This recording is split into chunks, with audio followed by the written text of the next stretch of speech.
Halo semuanya, Assalamualaikum warahmatullahi wabarakatuh. Nama saya Putri Zihni Nur Sabrina dari Fakultas Ilmu Sosial dan Ilmu Politik dengan NPM 2216041023 Program Studi Ilmu Administrasi Negara. Di sini saya akan menyampaikan resume dari PKKMB Universitas dan juga PKKMB Fakultas. Yang pertama, saya akan menyampaikan PKKMB Day 1 tingkat universitas.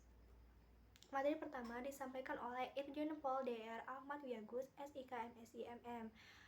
Beliau menyampaikan peran kepolisian terhadap kejahatan digital. Beberapa contoh kasus pelanggaran hukum di dunia maya yaitu penipuan secara online, pencemaran nama baik, penipuan kartu kredit, dan juga yang lain-lain. Trik agar terhindar dari jeratan hukum UU ITE yaitu pengguna internet harus lebih teliti sebelum mengakses berita yang ada, mengecek kembali jika ingin berinteraksi di internet, tulisan yang dibuat harus dengan data dan fakta yang ada. Dalam menulis jangan hanya mengkritik tapi juga memberikan saran. Materi kedua disampaikan oleh Dr. Susetya Herawati ST MSI terkait pengembangan karakter mahasiswa. Tujuannya untuk menjadikan mahasiswa itu mean of analysis karena mahasiswa adalah agen pembangun untuk Indonesia dan menjadi solusi.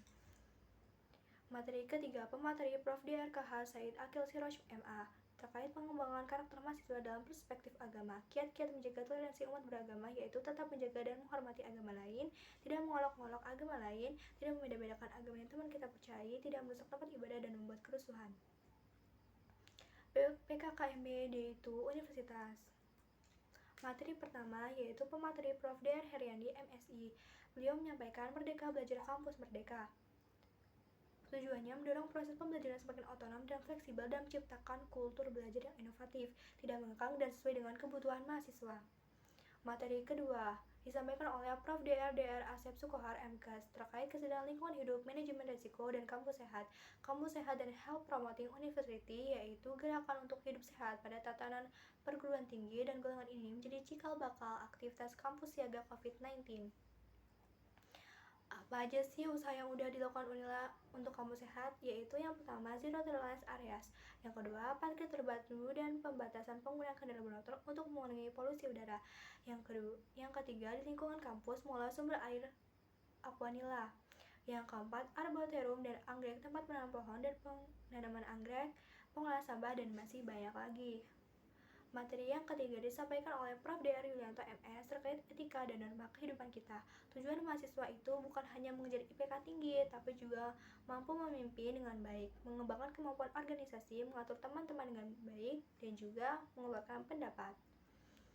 10 karakter yang harus dimiliki mahasiswa. Yang pertama rajin belajar, yang kedua memiliki orientasi yang jelas, yang ketiga bermanfaat bagi orang lain, yang keempat menyesuaikan diri, yang kelima peduli terhadap lingkungan, yang keenam kreatif, yang ketujuh inovatif, yang kedelapan disiplin, yang kesembilan memiliki cita-cita tinggi, dan yang kesepuluh rendah hati. Materi yang keempat disampaikan oleh Prof. Suharso PhD terkait perguruan tinggi di era revolusi industri P4.0 dan kehidupan kampus pada masa pandemi. Era revolusi industri P4.0 ini menjadi tantangan buat kita harus berinovasi yang tinggi dalam menghadapi era ketidakpastian seperti ini. Bukan hanya kita mahasiswa Indonesia, melainkan mahasiswa luar negeri pun sama juga, karena mereka sudah mendapat teknologi yang tinggi, mereka sudah dapat berpikir bagaimana menghadapinya. PKKMB Dewan tingkat Fakultas Ilmu Sosial dan Ilmu Politik. Materi pertama yaitu pembelajaran di perguruan tinggi 4.0 dan plagiarisme. Pada era 4.0 ini, Fakultas FISIP telah menerapkan sistem hybrid learning yang merupakan salah satu sistem belajar yang digunakan pada masa pandemi COVID-19. Tapi tak hanya diadaptasi, sistem ini juga sudah disempurnakan dengan fasilitas kamera yang sudah memiliki virtual motion tracking agar mempermudah mahasiswa yang mengikuti kelas secara online. Sistem hybrid learning juga akan hadir oleh para mahasiswa yang mendapat jatah offline. Selain sistem hybrid learning, pihak fakultas juga mengembangkan software yang bisa digunakan untuk mengetahui apakah tugas dari mahasiswa adalah karya asli atau bukan. Materi kedua, sistem perkuliahan dan pembimbingan akademik. Pembimbingan akademik merupakan seseorang yang mengarahkan minat dan bakat dari mahasiswa. 1 tahun pembelajaran akademik terdiri dari 2 semester, yaitu semester ganjil dan juga semester genap. FISIP ada 6 prodi sarjana dan 3 diploma. Layanan pembimbingan akademik dan konseling, beban studi diploma maksimal 110 SKS dan maks 120 SKS. Beban studi sarjana minimal 144 SKS, maks 160 SKS. Setelah selesai 4 semester bisa memilih untuk magang. Materi yang ketiga yaitu ada hak mendapat pelayanan di segala bidang pendidikan dan kewajibannya dalam membayar UKT atau uang kuliah tunggal. Materi yang keempat, sarana dan prasarana, taman fakultas, zero waste plastik, smoking area, food court, co-working space, hybrid class, laboratorium multimedia, dan juga green area. Pengenalan singkat jurusan.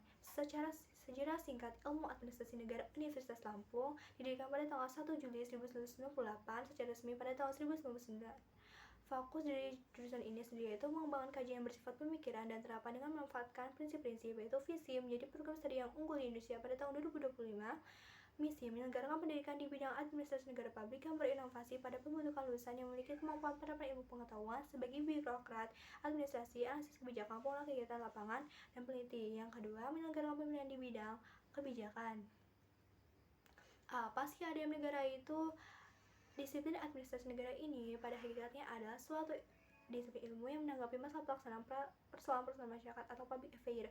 Profil lulusan ADM negara yaitu bisa menjadi birokrat, administrator, analisis kebijakan, penjelasan kegiatan lapangan, dan juga peneliti.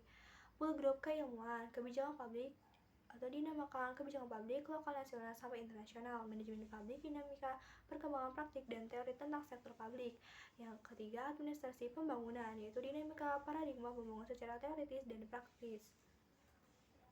PPKMB itu fakultas. Beberapa kegiatan di hari kedua yaitu yang pertama melakukan sharing session, yang kedua melakukan tanya jawab, yang ketiga menebak clue snack yang sudah diberikan oleh panitia, yang keempat melaksanakan game, yang kelima menyaksikan UKM yang ada di FISIP, yang keenam mendengarkan sambutan dari masing-masing ketua HMJ, yang ketujuh penutup, yang kedelapan akhir dengan kumpul bersama dengan masing-masing prodi. Itulah singkatan saya di PKKMB Universitas dan juga PKKMB Fakultas. Saya Putri Zinur Sabrina. Saya kira wassalamualaikum warahmatullahi wabarakatuh.